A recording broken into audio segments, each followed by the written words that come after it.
board, and I have what an inverse relation looks like, or what an example of an inverse relation is. And so I want you to look at A, and I want you to look at B. As you look, I want you to make some observations. What are some things that you notice? And in about 15 seconds, 30 seconds, I'm going to go ahead and ask you that, and we're going to define an inverse relation based on what you see.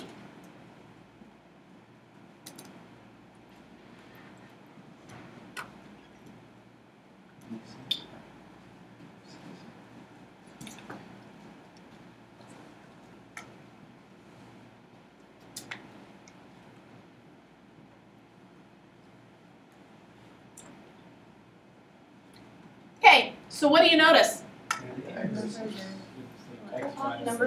It's like xy is what? And then it goes yx.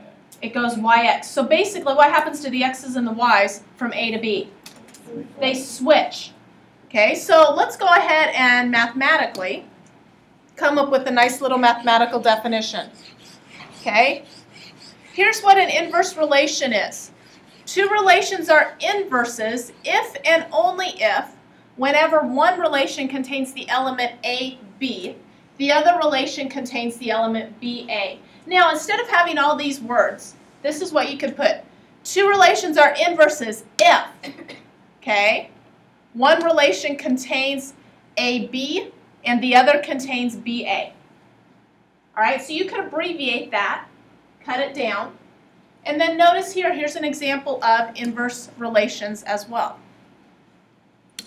So I'll let you get that down, and then that's what we're going to be talking about today, inverses. We're going to look at their properties, their characteristics, and we're going to look at how you can find an inverse relation, how you can identify an inverse relation. So,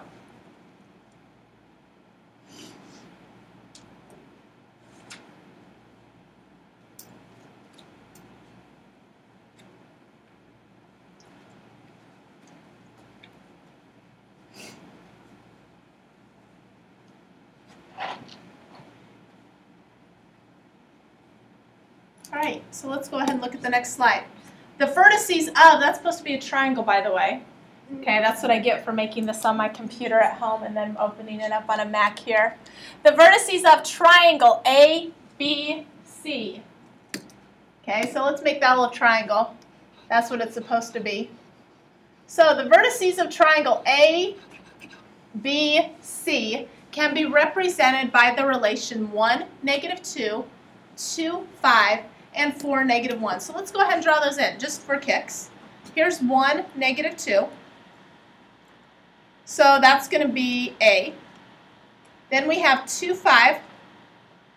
That's going to be B. And then we have 4, -1, and that's going to be C. Okay? So there's our nifty little triangle. Let's go ahead and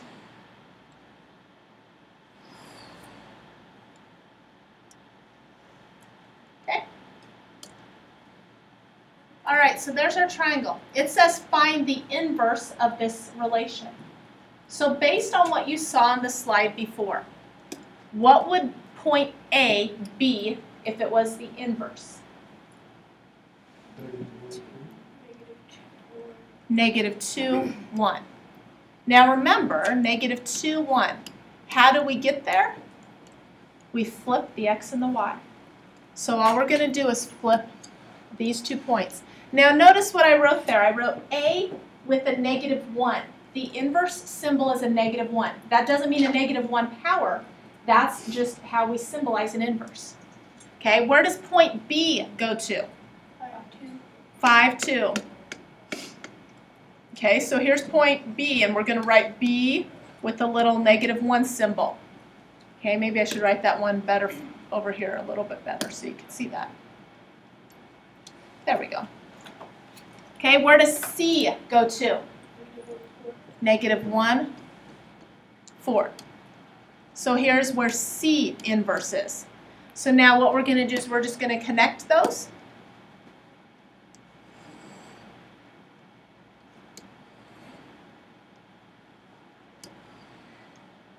There you go. All right, so that's what our inverses look like. What do you notice? It's the same, only it's rotated. It's rotated. It's flipped. Or what would be another word for flipped?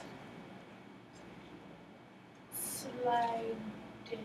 You're looking at a mirror today? Reflection. Okay, it's kind of reflected because if you think about that, if I look at a line kind of here in the middle, so if I were just to kind of arbitrarily just pick a line, let's just go, we'll go with that one. And I were to pick maybe a line down the middle here. Okay. Does it look like that line's kind of in the middle? So that line, if I take that line and I flip over that line, I kind of get the mirror image, right? Okay, so let's look at that line I drew in. What do you notice about the slope? It's 1. What do you notice about the y-intercept? It's 0. So really, if I were going to write that in slope-intercept form, it would be y equals 1x plus 0. What does that simplify to? Y equals x. Doesn't that just equal y equal x? Isn't that funny how we flip the x's and the y's and we get inverses and then we reflect over a line y equals x? It's kind of neat. So real quick, we're just going to go through this. I don't know if you need to write this down. It just says if f and f negative 1 are inverses, then f of a equals b if and only if f negative 1 of b equals a. Okay, so basically what that's saying is what we talked about. All right, we're switching the x's and the y's. This is just a fancy way to say we're switching x's and y's. So let's go ahead and look at this real quick. It says when the inverse of a function is a function, the original function is 1 to 1. Remember how we knew it was 1 to 1? 1x for every 1y. Okay. Recall that the vertical line test can be used to determine whether it's a function. Similarly, the horizontal line test can be used to determine whether the inverse of a function is also a function.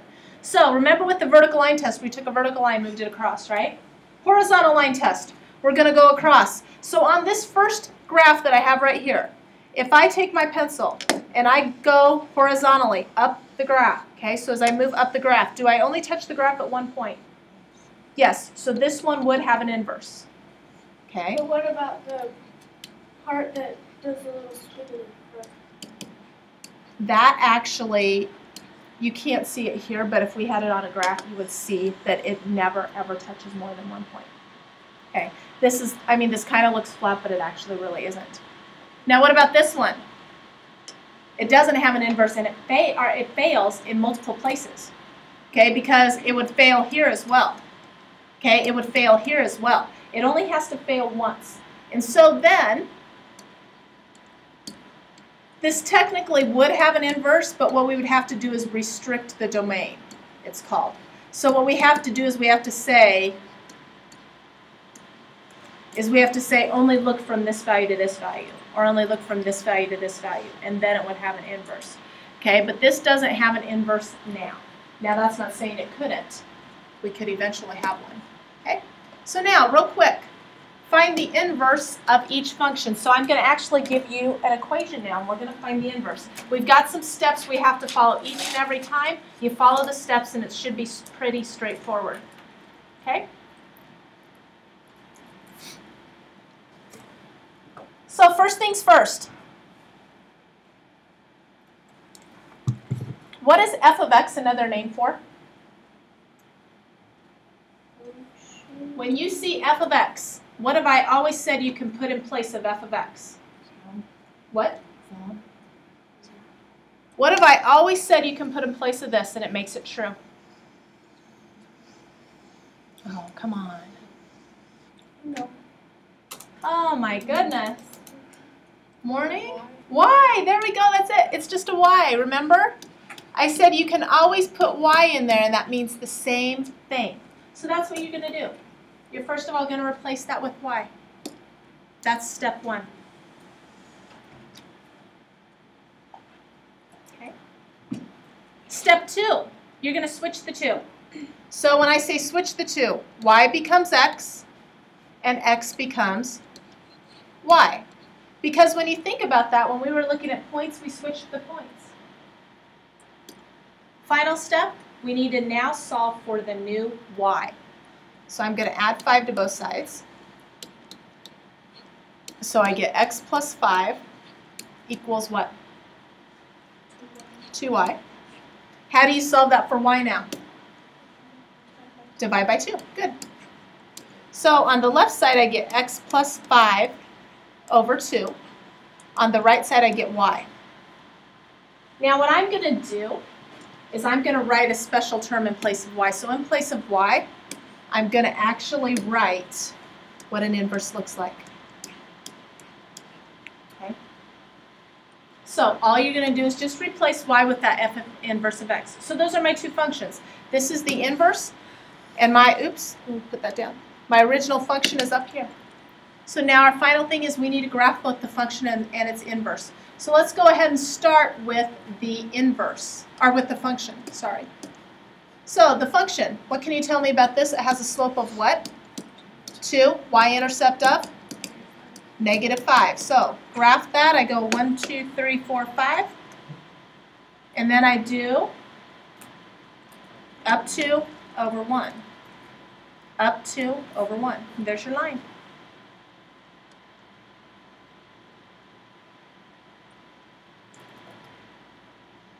Okay.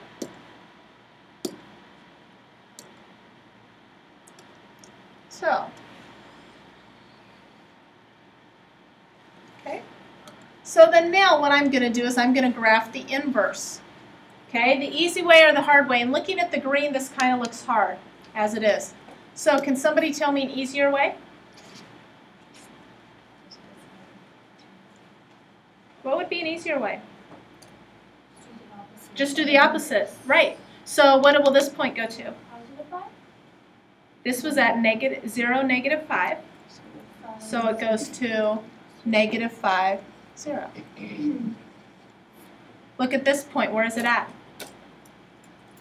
1, -3. So it goes to -3, 1. Okay. Where will this point go to? Can you change the sign? No, you just flip. -1, 2. You don't change the signs at all. All you're changing is you're just flipping the x and the y. You're inverting them. So then now if I go ahead and draw my line through, there we go. Oops, a little off on that one. But once again, if we were to draw that diagonal line in, it would be the mirror image again. Okay. Questions? All right, we're going to look at this one. F of x equals x squared plus 1.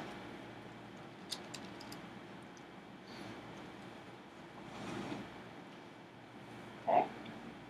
So now, what's the very first step? Put in y. Good. Y equals x squared plus 1.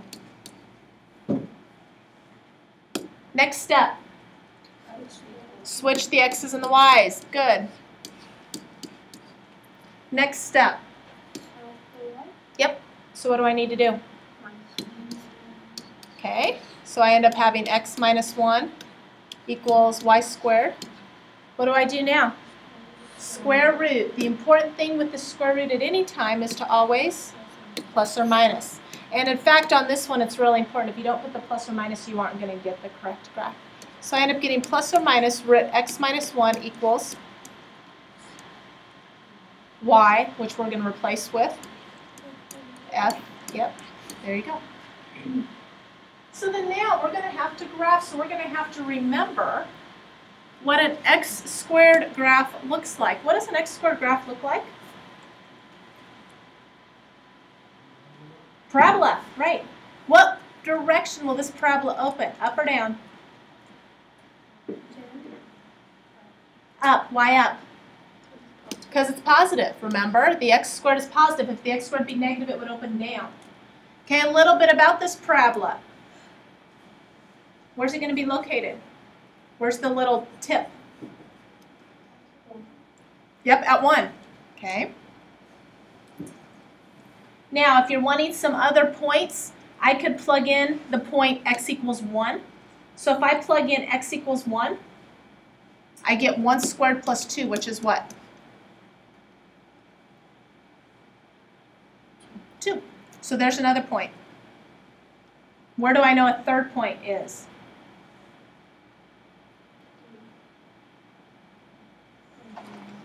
Isn't a third point right here? Why has it got to be there? Because it's a parabola, it's the mirror image. Okay, there's something that cuts down the middle. So if you get that 1 on one side, otherwise you could have plugged in the point -1 and you would have gotten it.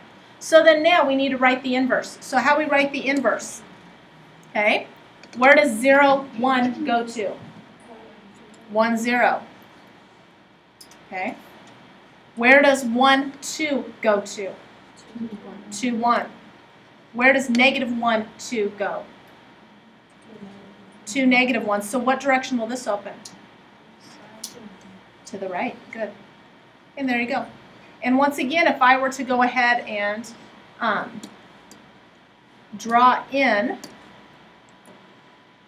my y equals x line, that would be flipped again. Alrighty. You know what? We are going to call it good for today. I think that's enough. We will come back and finish this tomorrow. What I need you to do right now is page 396, 10 through 38, the evens. Now just a little bit about tomorrow. We're going to probably start with a short quiz over section 1 and probably a little bit of this section, and then we will finish up section 2 for you. Okay, but this is the whole assignment, 10 through 38, the evens.